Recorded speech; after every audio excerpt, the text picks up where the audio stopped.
Equilibrium chapter चल रहा था। केमिकल इक्विलिब्रियम की पहली हेडिंग इक्विलिब्रियम एक्टिव मास पढ़ते हैं। What is active mass? It is molar concentration into multiplied by activity coefficient, जो कि 1 है तो मोलर कंसंट्रेशन है। बट स्पेशली फॉर सॉलिड्स आपको क्या याद रखना है? Active mass is 1 independent of its concentration. Solid ज्यादा हो या कम हो, उसका एक्टिव मास हमेशा 1 रखना है। Is it clear? इसके बाद हमने पढ़ा होगा लॉ ऑफ मास एक्शन। गुल्डबर्ग और वेग ने लॉ दिया था, आई होप तो याद हो। ठीक है, लॉ ऑफ मास एक्शन। ठीक है, ऑनलाइन में फिर कर क्या रहे थे? Rate of reaction is directly proportional to rate of reacting species या product of rate of reacting species. यानी अगर कोई एक रिएक्टेंट ए है और दूसरा रिएक्टेंट बी है, इससे कोई रिएक्शन चल के प्रोडक्ट बी बना रही है, तो लॉ ऑफ मास एक्शन ये कहता है कि rate of reaction is directly proportional to multiplication of active masses of these. यानी अधिकतर इसमें जो क्वेश्चन आता है कि लॉ ऑफ मास एक्शन किस पे बेस्ड है, तो आंसर होता है एक्टिव मास पे बेस्ड है। ऑप्शन होता है मॉलिक्यूलर वेट पे बेस्ड है, नॉर्मेलिटी पे, या एक्टिव मास पे, तो आंसर इज एक्टिव मास। और ये प्लस साइन आपका प्लस से चेंज होकर मल्टीप्लाई में कन्वर्ट हो जाता है। तो what is law of mass action? Rate of reacting species, अगर हम चाहूंगा रेट ऑफ रिएक्टिंग स्पीशीज तो directly proportional to its active mass, and the rate of reaction इस रिएक्शन की क्या स्पीड है, तो it is product of active masses of reacting species. जितनी भी चीजें रिएक्ट कर रही हैं उनके एक्टिव मासेस के प्रोडक्ट के डायरेक्टली प्रोपोर्शनल। बोलो क्लियर है बेटा? क्लियर है? डन? यहां तक समझ में आ गया था ना? इसके बाद में ये पढ़ा था कि व्हाट इज इक्विलिब्रियम स्टेज, किसे कहते हैं इक्विलिब्रियम स्टेज। तो हमने कहा था विद टाइम जब रिएक्शन शुरू होती है तो forward reaction slow and gradually speed decrease करती जाती है और बैकवर्ड रिएक्शन की स्पीड बढ़ती जाती है। और एक ऐसा टाइम आएगा जब रेट ऑफ फॉरवर्ड और रेट ऑफ बैकवर्ड बराबर हो चुके होंगे। जब दोनों रिएक्शन की स्पीड बराबर हो जाएगी, this time is called as, this stage is called as equilibrium stage.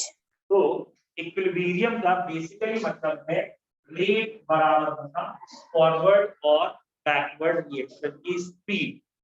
Is it clear? और जब इक्विलिब्रियम आता है तो हर चीज कांस्टेंट हो जाती है। तो लास्ट हेडिंग जो आप पढ़ रहे थे वो आप पढ़ रहे थे characters of equilibrium. I hope so आपको याद हो। कैरेक्टर्स ऑफ इक्विलिब्रियम में आपने पहला कैरेक्टर लिखा होगा, it is dynamic in nature. Dynamic in nature मतलब रिएक्शन रुकती नहीं है। ऐसा देखने में लगता है हर चीज कांस्टेंट हो गई, बट रिएक्शन रुक नहीं रही है। Rate of forward rate of backward बराबर है।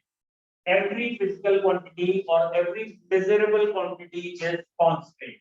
जो भी आप मेजर कर सकते हो, टेम्परेचर, प्रेशर, ये सारी चीजें आपको कांस्टेंट दिखेंगी।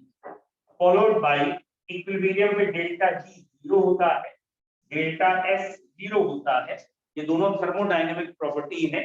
थर्मोडायनेमिक्स आप चैप्टर पढ़ चुके हो, उसकी प्रॉपर्टी है। यानी जब इक्विलिब्रियम आएगा तो गिब्स फ्री एनर्जी कांस्टेंट हो जाएगी, इसलिए उसका चेंज 0 होगा। ऐसे ही एंट्रोपी फिक्स हो जाएगी, इसलिए उसका चेंज 0 होगा। इसके बाद आपने पढ़ा था इक्विलिब्रियम में कैटलिस्ट, और इसका आंसर था कैटलिस्ट हैज नो इफेक्ट। बेटा कैटलिस्ट इफेक्ट नहीं करता। किसे इफेक्ट नहीं करता? Equilibrium stage. स्टेज समझ में आता है? यानी मोल्स को इफेक्ट नहीं करेगा, बट कैटलिस्ट कैन इफेक्ट। किसे इफेक्ट कर सकता है? अप्रोच। यानी कैटलिस्ट को यूज करेंगे तो इक्विलिब्रियम या तो जल्दी आएगा या देर में आएगा। तो कैटलिस्ट में effect the approach of attaining equilibrium, but catalyst can not affect the equilibrium stage. यानी तुमने कैटलिस्ट यूज किया या नहीं किया, तो जितने पार्टिकल आने थे उतने ही आए। बट कैटलिस्ट यूज कर लोगे तो इक्विलिब्रियम का जो रीच है, जल्दी आना है या देर में आना है, उस टाइम में इफेक्ट करेगा। Generally we have positive catalyst, तो पॉजिटिव कैटलिस्ट का इक्विलिब्रियम जल्दी आ जाए। बोलो क्लियर है? ठीक है, एक कैरेक्टर और लिख लीजिए, it is by directional in approach. Equilibrium by directional in approach होता है। ठीक है, equilibrium is by directional in approach, मिटा दी, ठीक है। ये ऑनलाइन वाले दिन का था, मुझे उम्मीद है कि आप नहीं लिखते होंगे उस दिन, है ना, तो अब आप लिख लीजिए। इक्विलिब्रियम के ये 5-6 कैरेक्टर हैं। पहला, it is dynamic in nature, rate of forward and backward reaction are equal, every measurable property is constant. तो यहाँ मैंने लिखा नहीं है कांस्टेंट में क्या है बेटा, टेम्परेचर, प्रेशर, कंसंट्रेशन, हर चीज कांस्टेंट है। स्पेशली कंसंट्रेशन याद रखिएगा, कंसंट्रेशन इक्वल नहीं है, कंसंट्रेशन कांस्टेंट है। कई बच्चों को ना इक्विलिब्रियम वर्ड से लगता है कि कंसंट्रेशन इक्वल हो गई, कंसंट्रेशन इक्वल नहीं है, कांस्टेंट है। हटा दो। फिर लिखा है डेल्टा जी डेल्टा एस, ये थर्मोडायनेमिक प्रॉपर्टीज है, ये 0 है। नेक्स्ट लिखा है catalyst no effect and catalyst can effect only equilibrium state.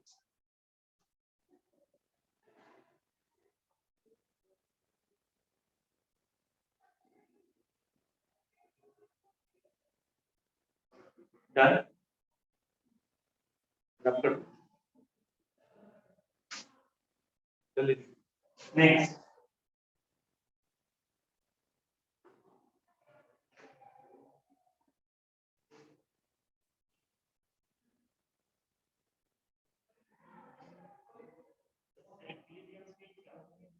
better stage, that means a condition in which given set of every measurable property is given. For example, temperature बता दिया उन्होंने इतना, pressure इतना है, concentration इतना है, और stage कहने का मतलब इस समय रेट ऑफ फॉरवर्ड और बैकवर्ड एकदम क्या हो चुके हैं, बराबर। जिस स्पीड से फॉरवर्ड चल रही है उसी स्पीड से बैकवर्ड। तो अब हर चीज का अमाउंट फिक्स है, तो उस पूरे अमाउंट या सिनेरियो को कह दिया इक्विलिब्रियम स्टेज। ठीक है, कोई डाउट? क्लियर है सबको इक्विलिब्रियम? ठीक है, ये ग्राफ भी बना लीजिएगा। ये हमने लिखा है रेट और ये है टाइम। फॉरवर्ड रिएक्शन का रेट डिक्रीज करेगा, बैकवर्ड का इंक्रीज, और that is called as equilibrium stage.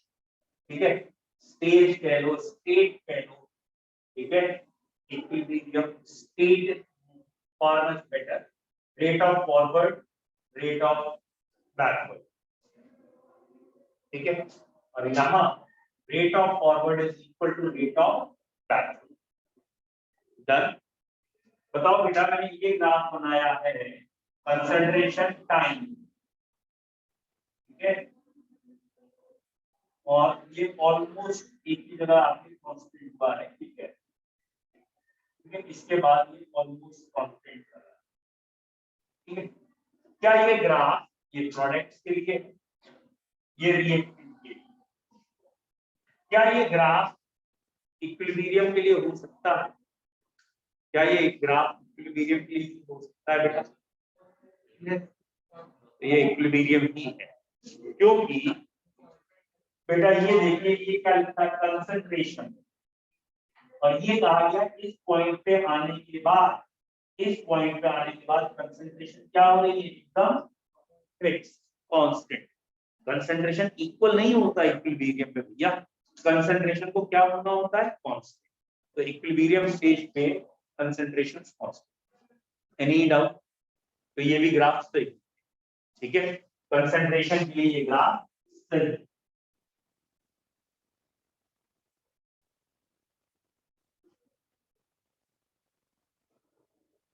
Next, अब बच्चों में अगली हेडिंग पे आना है कि इक्विलिब्रियम हम डिस्टर्ब करेंगे तो कैसे डिस्टर्ब कर सकते हैं। उसे पढ़ने के लिए इक्विलिब्रियम कांस्टेंट की नॉलेज हो तो इजी लगता है। तो अगली हेडिंग पहले हम इक्विलिब्रियम कांस्टेंट पे मूव कर रहे हैं। देखो बच्चों, ये कोई रिएक्शन है, ये A plus B giving you C plus B ऐसे दे रखा है, बात नहीं करो। इसके कोफिशिएंट है small a, small b, small c, small d। समझ में आ गया ना ये क्या लिखते हैं, ABCD ये वाले, ये बेसिकली क्या है, ठीक है, स्टोइचियोमेट्रिक कोफिशिएंट है, यानी वो नंबर है 1 2 3 4 जो होते हैं वो। डन, मोल्स के बैलेंसिंग के नंबर, ठीक है। मोल्स क्या होंगे वो तो इसके यहाँ आएंगे, ABCD की वैल्यू, बैलेंसिंग के नंबर ये, यहाँ तक क्लियर है। Now rate of forward reaction इसके डायरेक्टली प्रोपोर्शनल है, अगर आपको याद आ गया हो लॉ ऑफ मास एक्शन। तो रेट ऑफ फॉरवर्ड रिएक्शन जो रिएक्टेंट होते हैं उनके एक्टिव मास के मल्टीपल, और अगर आपको याद आ गया तो स्टोइचियोमेट्रिक कोएफिशिएंट पावर्स में जाते हैं, आपको दिखाया था कल या लास्ट वन पे कि जो भी पीछे नंबर लिखा होगा कोएफिशिएंट का पावर में, यहाँ तक क्लियर है। नाउ अगर मैं कहूं रेट ऑफ बैकवर्ड रिएक्शन किसके प्रोपोर्शनल है, तो अगेन बैकवर्ड रिएक्शन ये चला रहा है तो C into D small d क्या, कोई डाउट तो नहीं। Next rate of forward reaction is equal to, तो ये हमने एक कांस्टेंट लगा दिया, इसे प्रोपोर्शनैलिटी कांस्टेंट कहते हैं, या इसका अपना नाम है रेट कांस्टेंट, और S मतलब फॉरवर्ड रिएक्शन का रेट कांस्टेंट, और ऐसे ही यहाँ पे ए बी लिख दिया rate constant of backward direction. Is it clear, यहाँ तक क्लियर। लेट सपोज, ये लेट भूल जाओगे थोड़ी देर बाद, इसलिए मैंने थोड़ा सा एम्फेसिस करके कहा है। Let suppose the reaction is at equilibrium, मान लेते हैं रिएक्शन इक्विलिब्रियम में, ठीक है, ये आप भूल जाओगे इसलिए लिख रहा हूं। तो रेट ऑफ फॉरवर्ड और रेट ऑफ बैकवर्ड बराबर हो चुका है, दैट मींस इन दोनों इक्वेशन का लेफ्ट हैंड साइड बराबर है, तो राइट हैंड साइड अपने आप ही बराबर हो गया। या ये कहो यहाँ RS की जगह RB की वैल्यू लिख दी whatever, तो KF A into K, sorry, this is equal to KB B raised to the power B and C raised to the power C and D raised to the power D. कोई doubt, क्योंकि left hand side equal है तो right भी equal होगा। Now और ये जरा भूलना मत, ये है एट इक्विलिब्रियम का, जब इक्विलिब्रियम आ गया तब। अब ये कांस्टेंट है, ये भी कांस्टेंट है, तो it is a common sense constants को एक साथ लिख देंगे तो उनका रेशियो भी कांस्टेंट ही आएगा।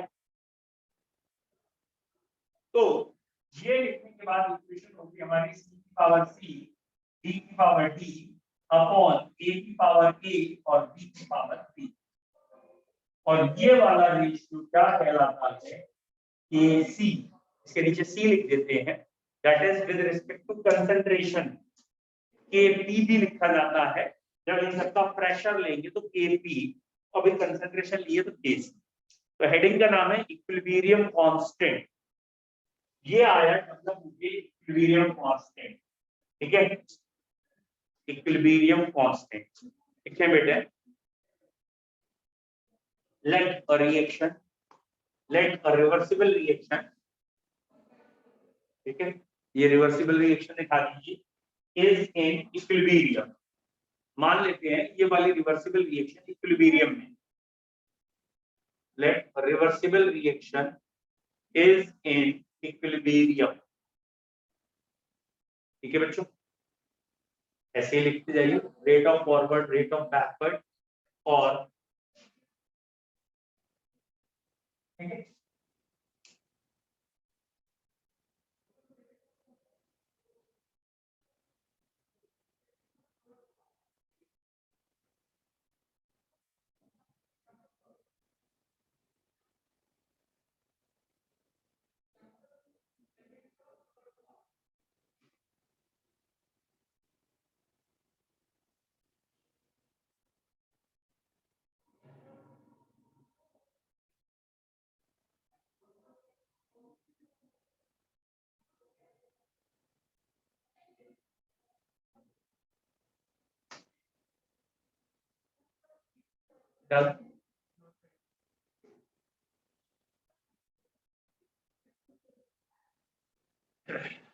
बेटा पहले इक्विलिब्रियम कांस्टेंट की डेफिनेशन क्या है, बताओ बेटा, define equilibrium constant.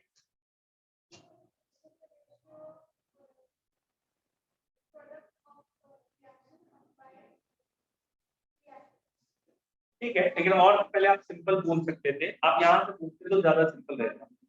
The ratio of rate constants of forward reaction to the backward reaction, तो दो रेट कांस्टेंट्स का रेशियो, पहली डेफिनेशन लिख लीजिए, इक्विलिब्रियम कांस्टेंट की definition, Equilibrium constant is the ratio of rate constants. Equilibrium constant is the ratio of rate constant of the forward direction to the backward direction. Equilibrium constant is the rate constant of the forward direction to the backward direction. Equilibrium constant is the ratio of rate constant of the forward direction to the backward direction. अगली definition जो आपने यहां से बोली थी थोड़ी सी typical है, लेकिन आपको समझ में तो आ ही रही है, याद ये भी रखनी है कि ये क्या है, it is a ratio of product of, यहाँ प्रोडक्ट मल्टीप्लिकेशन के लिए कह रहा हूं, it is the ratio of multiplication of active masses of product power their coefficient to the product of active masses of reactant raised to the power their coefficient. समझ में आया? देख लो, it is ratio of multiplication of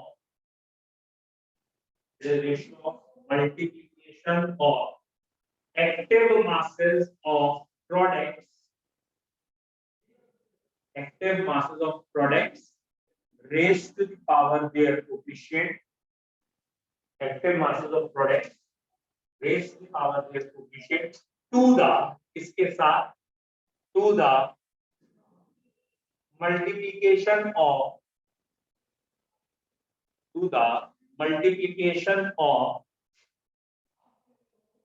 reactants, या पूरा लिखना चाहें तो multiplication of active masses of reactant raised to the power their coefficient, या टू द रिएक्टेंट्स।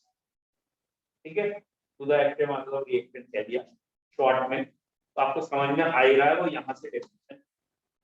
लेकिन एक पॉइंट बहुत इंपॉर्टेंट है सेकंड डेफिनेशन में, it is the ratio of this and this, खत्म करेंगे वहां लिखेंगे एट इक्विलिब्रियम, यानी यहां कौन सी कंसंट्रेशन होगी जो इक्विलिब्रियम के समय प्रेजेंट एट इक्विलिब्रियम। ये नहीं कि रिएक्शन शुरू हुई, ये 100 है ये 0 है, बोले यहां पे 0 आ गया, वो कांस्टेंट नहीं।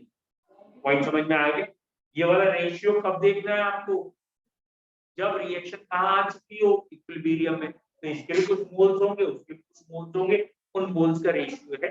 तो जब तक इक्विलिब्रियम नहीं आया है तब तक ये रेशियो ऐसी नहीं, ये इक्विलिब्रियम कांस्टेंट नहीं है।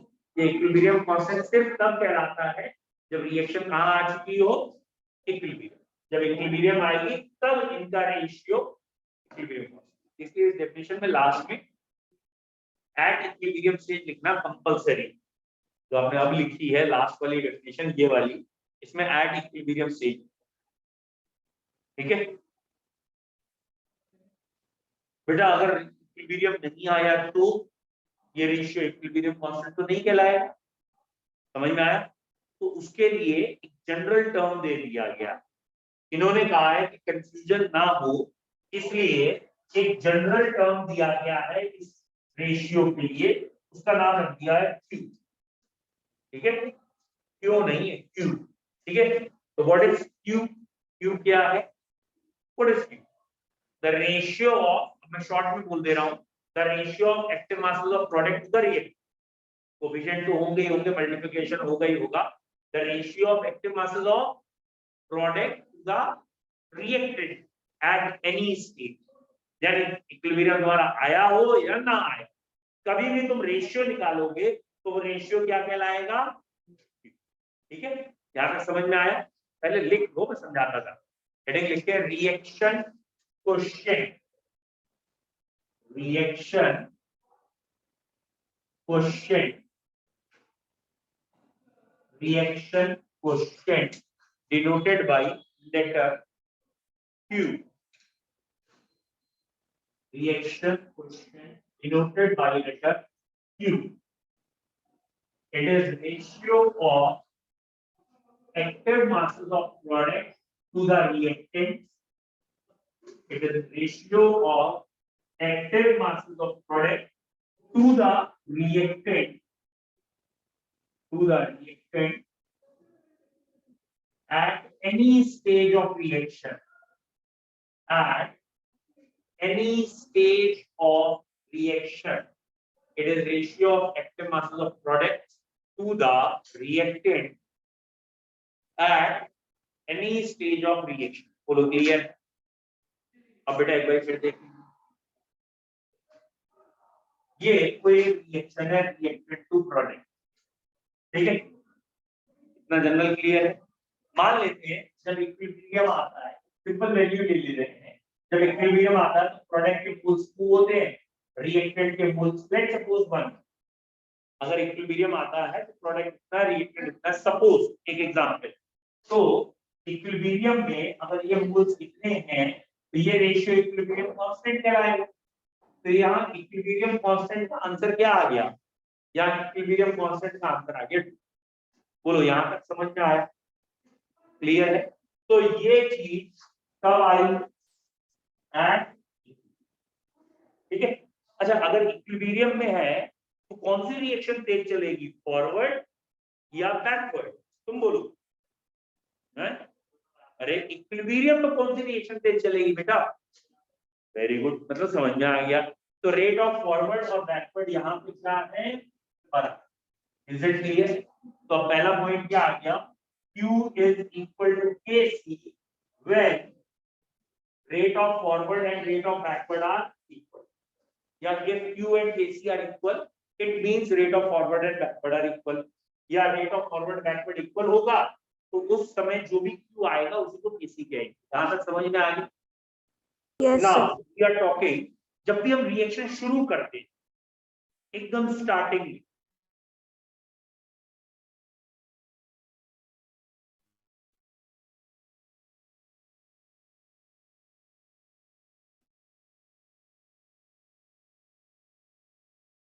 Q का आंसर क्या आ रहा हो? शुरू में इस Q का आंसर क्या आ रहा हो? ये 0/2 मत लगा, आप इंफिनिटी नॉट डिफाइन कह सकते हैं। चलो थोड़ा सा आगे बढ़ जाते, थोड़ा सा ये लेट सपोज 0.1 हो गया है और ये 1.9 हो गया, देख तो ये रेशियो कितना आ रहा है, 2 से ज्यादा या कम? ये रेशियो 2 से कम आ रहा है। तो जब भी रिएक्शन शुरू होती है उस समय Q की वैल्यू Kc से कम आ रही है, ठीक है? और Q अपनी वैल्यू बढ़ाना चाहता है क्योंकि equilibrium is a stable thing. तो अगर ये जो रेशियो है हम चाहते हैं ये बढ़ जाए, ये कैसे बढ़ेगा? ये रेशियो कैसे बढ़ेगा? जब इसमें प्रोडक्ट ज्यादा होते जाए और रिएक्टेंट, और प्रोडक्ट ज्यादा करने हैं रिएक्टेंट कम करने हैं, तो इसका मतलब rate of forward reaction should be more than backward. सोचो, अगर आपको प्रोडक्ट बढ़ाने हैं तो ये जल्दी से जल्दी इधर बढ़े, और रिएक्टेंट आपको क्या करने हैं, कम। जितनी जल्दी ये इधर आएगा उतनी जल्दी ये बढ़ता जाएगा और ये कम होता जाएगा। तो जब भी Q की वैल्यू Kc से कम होती है तो Q अपनी वैल्यू को बढ़ाने के लिए क्या करता है, फॉरवर्ड रिएक्शन तेज चलाता है और बैकवर्ड।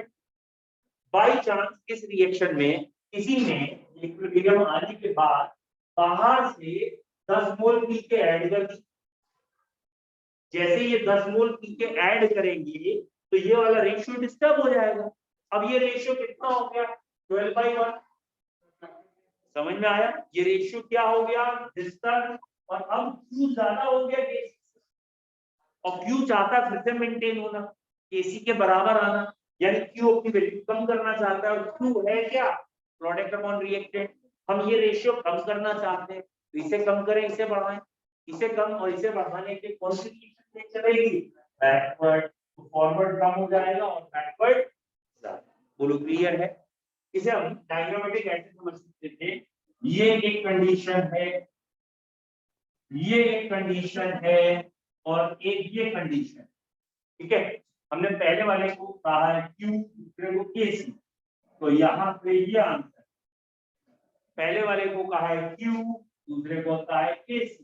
Q की वैल्यू कम है, कूदना चाहता है, बढ़ाना चाहता है, फॉरवर्ड तेज चला भाई, है ना? और अगर ये है Q और ये है Kc और ये अपनी वैल्यू कम करना चाहता है, सीधा भाई, ठीक है? तो रेट ऑफ फॉरवर्ड कम था और कौन सा बढ़ा, रेट ऑफ पुल। आ गया समझ में, एनी डाउट? ठीक, लिख लो ये तीन रिजल्ट आपको लिखने। तो आपने सबसे पहली हेडिंग लिखी है क्यू। क्यू में आपने लिखा है it is ratio of active masses of product to the reactant at any stage, और इसको तीन स्टेज में डिवाइड कर सकते हैं। लिख लीजिए पहली stage, if Q is equal to KC, अगर Q KC के बराबर आ रहा है, if Q is equal to KC, then अगर बेटा Q और KC बराबर आ गए हैं, then reaction is in equilibrium, तब तो reaction equilibrium में है, and rate of forward and backward reaction are equal, या RF is equal to RB. If Q is equal to KC, then the reaction is in equilibrium. बेटा reaction equilibrium में होगी, यानी that is rate of forward reaction is equal to rate of backward. आप short में ऐसे भी लिख सकते हैं, rate of forward reaction will be equal to rate of backward. ठीक है? Next, when Q is less than Kc, when Q is less than Kc, बेटा ये कब होता है? For example, at initial stages of reaction, जब भी हम रिएक्शन शुरू करते हैं, इनिशियल स्टेज पे होते हैं, तो Q कम ही होता है Kc से, Q is less than Kc. For example, at initial stages of reaction, बेटा अगर रिएक्शन के इनिशियल स्टेज की बात करें, then rate of forward reaction is more than rate of backward reaction. Then rate of forward reaction is more than rate of backward reaction. ठीक है? And next and last, if Q is more than Kc, जो कि rarely होगा, कभी नहीं होगा, if Q is more than Kc, then rate of forward reaction is less than backward. जैसे अभी बताया ना, बाहर किसी ने ऐड कर दिया, ये तभी हो। If Q is less than, sorry, Q is more than Kc, then rate of forward reaction is less, क्या कह सकते हो, backward is more than forward. Okay, next heading बोले, factors affecting equilibrium constant. Factors affecting equilibrium constant. Equilibrium constant किस factor पे depend करता है? Factors affecting equilibrium constant. ठीक है बेटा, इक्विलिब्रियम कांस्टेंट ना कैटलिस्ट हुआ या कंसंट्रेशन हुई इनिशियल लेकिन शुरू की कंसंट्रेशन, तो catalyst, initial concentration, initial pressure, या फिर एडिंग इनर्ट गैस, इन पे डिपेंड नहीं करता। इक्विलिब्रियम कांस्टेंट याद रखना, इस पे डिपेंड नहीं करता, स्पेशली इनिशियल कंसंट्रेशन तो करता ही नहीं। उसमें कई बार क्वेश्चन आता है इनिशियल कंसंट्रेशन बदल दें तो इक्विलिब्रियम कांस्टेंट क्या होगा, आंसर होगा वही रहेगा। ठीक है, पहले चाहे लिख ही लो, वैसे इसके बाद में भी लिख सकते हैं, आप पहले ही लिख लो। Equilibrium constant do not depend on, equilibrium constant do not depend on initial concentration, initial concentration पे डिपेंड नहीं करता, कॉमा इनिशियल प्रेशर। बेटा इनिशियल जरूर लिखिए ना, क्योंकि इक्विलिब्रियम कंसंट्रेशन पे तो करता है, इनिशियल पे नहीं करता। Equilibrium constant do not depend on initial concentration, initial pressure, catalyst, adding inert gas, initial concentration, initial pressure, catalyst, inert gas, इन पे डिपेंड नहीं करता। ठीक है, नेक्स्ट हेडिंग लिखे या नेक्स्ट पॉइंट लिखे, जो फैक्टर्स लिख रहे हैं उसमें पहला फैक्टर देखो बेटा, पहला फैक्टर इसका है, ये डिपेंड करता है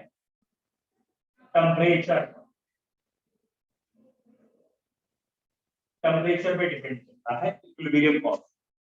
ठीक है, Kc की वैल्यू टेम्परेचर पे डिपेंड करती है। कैसे बेटा, या तो इसको एक इक्वेशन से हम मैथमेटिकल देखते हैं, जब तो वो इक्वेशन समझ लीजिए, ये कहलाती है बॉन्ड ऑफ इक्वेशन, लॉग देख लो, ऐसे जरूरत नहीं है आपके लेवल पे अभी। Kc2 upon Kc1 delta H upon 2.303 R 1 upon T1 minus 1 upon T2। ये इक्वेशन है जिसका नाम है बॉन्ड ऑफ इक्वेशन। इस पे अगर आपको शुरू का टेम्परेचर मालूम है, मान लो 25 डिग्री सेंटीग्रेड है, तो 298 रखना केल्विन में। टेम्परेचर कभी भी डिग्री सेंटीग्रेड में मत रखना। और शुरू का आपको इक्विलिब्रियम कांस्टेंट पता है, 10 20 कुछ भी है वो रखना। और बाद का टेम्परेचर उसने कहा 10 डिग्री बाद बताओ इक्विलिब्रियम कांस्टेंट कितना हो जाएगा, तो वो 298 था तो 308 हो गया। ऊपर तो डिफरेंस 10 ही आएगा, ऊपर 10 आ गया, ये लिख दिया। यहाँ पे Kc2 निकालना है कि हमें इस टेम्परेचर पे तो ये पता है, अब बताओ इस टेम्परेचर पे Kc कितना है। ठीक है, जब आप इस क्वेश्चन को सॉल्व करोगे तो आपको अपने आप दिखेगा कि सारा खेल डेल्टा एच का। डेल्टा एच क्या था? Enthalpy of reaction.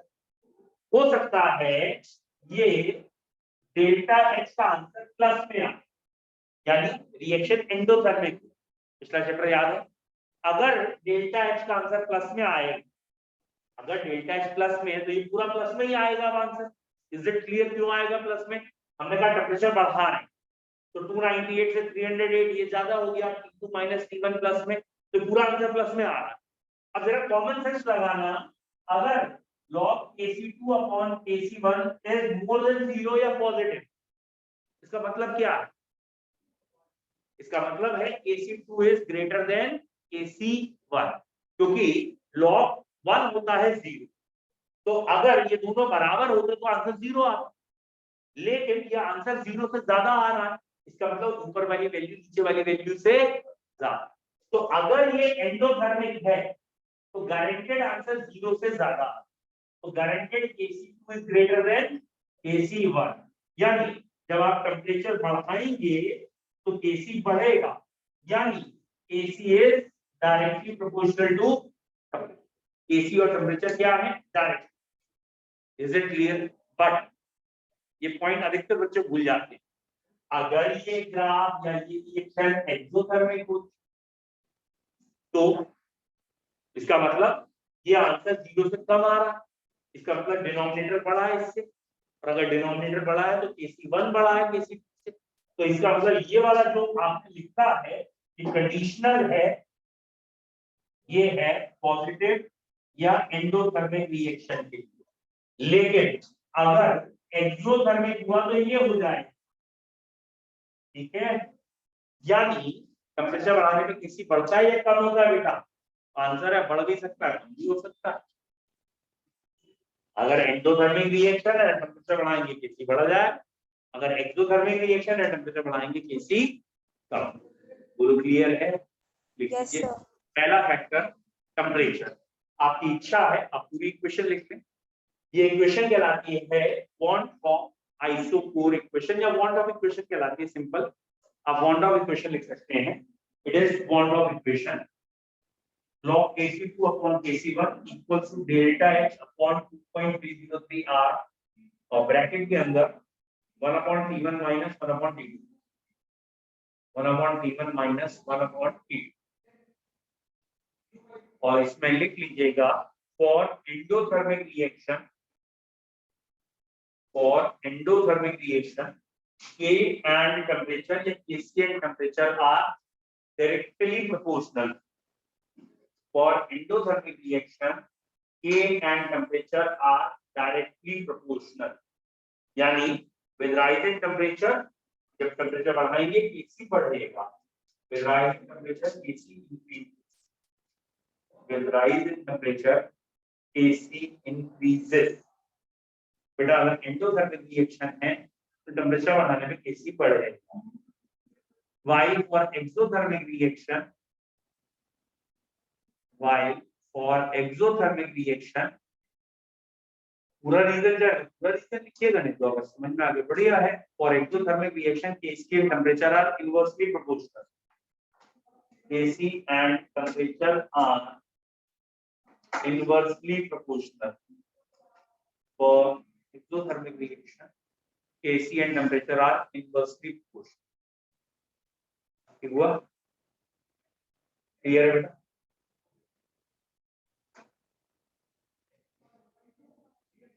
है बात?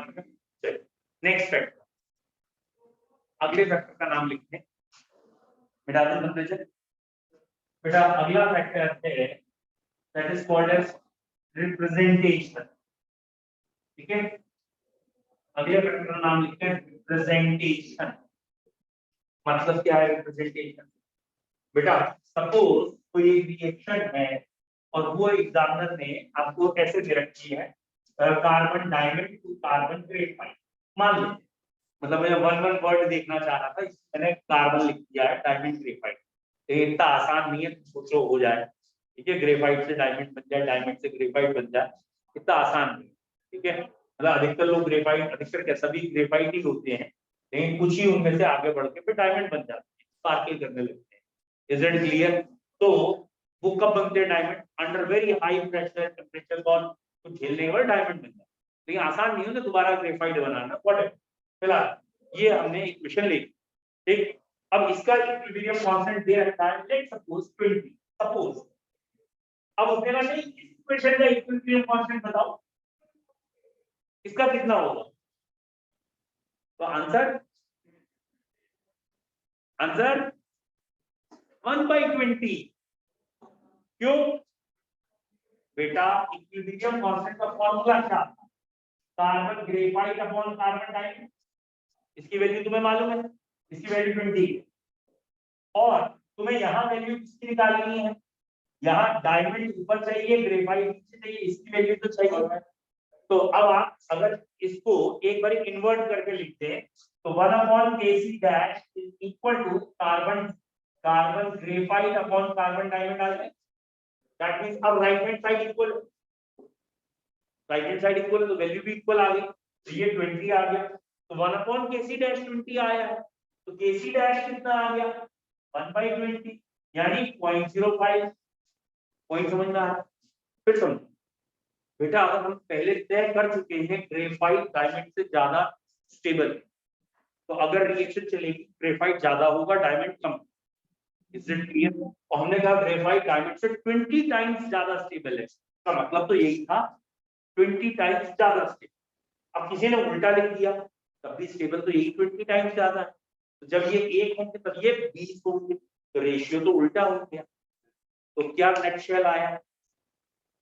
If a reaction is reversed, अगर रिएक्शन का रिप्रेजेंटेशन उल्टा, then the value of equilibrium constant will be inverse. इसको रिवर्स करोगे तो इक्विलिब्रियम कांस्टेंट इनवर्स होगा। Is it clear? लिखो जल्दी से रिप्रेजेंटेशन में, if a reaction is reverse, मतलब रिवर्स रिप्रेजेंट किया गया है, if a reaction is reversed, then its equilibrium